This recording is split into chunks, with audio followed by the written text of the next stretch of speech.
আকাশবাণী শিলচর আঞ্চলিক সংবাদ পড়ছি সৌমিত্র চৌধুরী।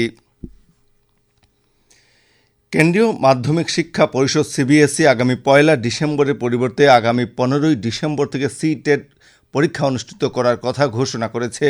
প্রশাসনিক কারণে পূর্বে ঘোষণা করা সি-টেটের দিন পরিবর্তন করা হয়েছে। এ সম্পর্কে পরিষদের জারি করা নির্দেশনা অনুসারে আগামী 15 ডিসেম্বর রবিবার সমগ্র দেশে সি-টেট অনুষ্ঠিত হবে। এর আগে কেন্দ্রীয় মাধ্যমিক শিক্ষা পরিষদ 1 ডিসেম্বর দেশের মোট 136টি শহরে সি-টেট অনুষ্ঠিত করার কথা ঘোষণা করেছিল। উল্লেখ্য যে গত 17 সেপ্টেম্বর থেকে আরম্ভ হওয়া সি-টেটের অনলাইন আবেদন প্রক্রিয়া আগামী 16 অক্টোবর গিয়ে শেষ হবে।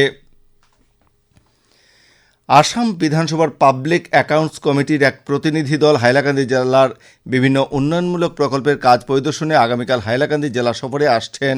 বিধায়ক নুরুল হুদার নেতৃত্বে আসা কমিটির অন্যান্য সদস্যরা হচ্ছেন উৎপল বরা, ভবেন্দ্রনাথ ভরালী, কৌশিক রায়, হাফিজ বশির আহমেদ এবং আব্দুল করিম বরভুইয়া।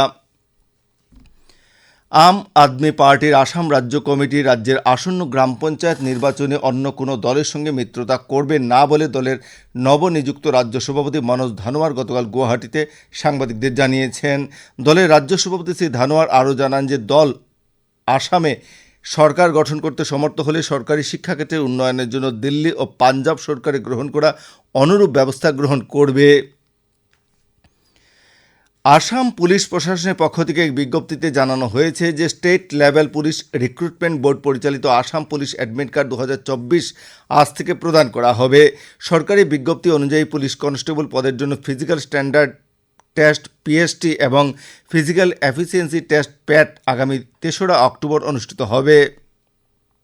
ইচ্ছুক প্রার্থীদের আসাম পুলিশের ওয়েবসাইট slprb.assam.in থেকে অ্যাডমিট কার্ড ডাউনলোড করতে বলা হয়েছে। কাছাড়ের জেলা আয়ুক্ত এক বিজ্ঞপ্তিতে জানিয়েছেন যে গ্রাম পঞ্চায়েতের সীমানা পুনর্নির্ধারণ সম্পর্কে আজ থেকে আগামী 25 সেপ্টেম্বর পর্যন্ত গণশুনানির ব্যবস্থা করা হয়েছে। জেলার বিভিন্ন সংস্থা, সংগঠন ও সুশীল সমাজ থেকে প্রাপ্ত দাবি আপত্তিগুলির বিষয়ে গণশুনানি বিধানসভা এলাকা ভিত্তিক আয়োজন করা হবে। এ অনুযায়ী আজ থেকে আগামী 25 সেপ্টেম্বর সকাল 10:30 থেকে বিকেল 4টে পর্যন্ত শিলচর বিধানসভা এলাকার জন্য গণশুনানি কাছাড়ের জেলা আয়ুক্তের কার্যালয়ে সহকারী আয়ুক্ত ওয়াই অজকুম, সোনাই বিধানসভা এলাকার জন্য অতিরিক্ত আয়ুক্ত ধ্রুবজ্যোতি হাজারিকা, বরখোলা বিধানসভা কেন্দ্রের দায়িত্বে অতিরিক্ত আয়ুক্ত যুবরাজ বরঠাকুর, কাটিগড়া বিধানসভা এলাকার জন্য অতিরিক্ত আয়ুক্ত খালেদা সুলতানা, লক্ষ্মীপুর বিধানসভা কেন্দ্রের জন্য অতিরিক্ত আয়ুক্ত ধ্রুবজ্যোতি পাঠক এবং উধারবন বিধানসভা কেন্দ্রের জন্য অতিরিক্ত আয়ুক্ত VL নাম্পাইয়ের কক্ষে শুনানির আয়োজন করা হয়েছে। জেলা প্রশাসন থেকে নির্দিষ্ট সময়ে সংশ্লিষ্ট এলাকার জনসাধারণকে ওইসব স্থানে উপস্থিত হয়ে গণশুনানিতে অংশগ্রহণ করতে অনুরোধ করা হয়েছে। হাইলাকান্দি জেলা পরিষদ কার্যালয়ে আজ থেকে গ্রাম পঞ্চায়েতের সীমানা নির্ধারণ সম্পর্কিত প্রকাশিত খসড়ার দাবি ও আপত্তিগুলির গণশুনানি গ্রহণ করা হবে। জেলা পরিষদের মুখ্য কার্যবাহী আধিকারিক রঞ্জিত কুমার লস্কর জানিয়েছেন যে আজ ও আগামীকাল ব্যক্তিগতভাবে পাওয়া দাবি ও আপত্তিগুলির শুনানি গ্রহণ করা হবে। এছাড়া বিভিন্ন সংস্থা, সংগঠন ও সুশীল সমাজের কাছ থেকে পাওয়া দাবি ও আপত্তিগুলি আগামী 25 সেপ্টেম্বর গ্রহণ করা হবে। বিজ্ঞপ্তিতে আরও জানানো হয়েছে যে 121 নম্বর হাইলাকান্দি বিধানসভা কেন্দ্রের দাবি ও আপত্তিগুলি অতিরিক্ত আয়ুক্ত রক্তিম বড়ুয়া এবং 122 নম্বর আলগাপুর কাটলিচড়া বিধানসভা কেন্দ্রের দাবি ও আপত্তিগুলি অতিরিক্ত আয়ুক্ত অমিত পারবসা দেখবেন। উভয় বিধানসভা কেন্দ্রের গণশুনানি হাইলাকান্দি জেলা পরিষদের কার্যালয় কক্ষে অনুষ্ঠিত হবে। আল মার্কাজুল মিল্লি ফাউন্ডেশনের হাইলাকান্দি জেলা শাখার উদ্যোগে সমাজে চলতে থাকা ধর্ষণ ও নারী নির্যাতনের বিরুদ্ধে জনসচেতনতা বৃদ্ধির উদ্দেশ্যে গতকাল কাটলিচড়া থানার অন্তর্গত শাহাবাদে একটি সচেতনতা সভা অনুষ্ঠিত হয়।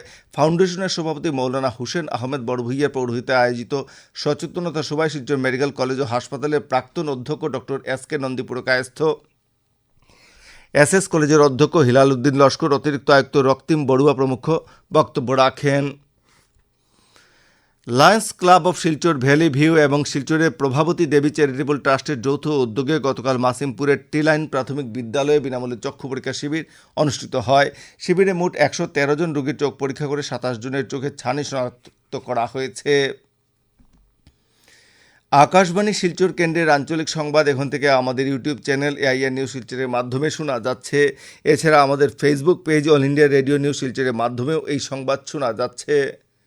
আঞ্চলিক সংবাদ এখনকার মতো শেষ হলো। পরবর্তী আঞ্চলিক সংবাদ রাত 7:45 মিনিটে।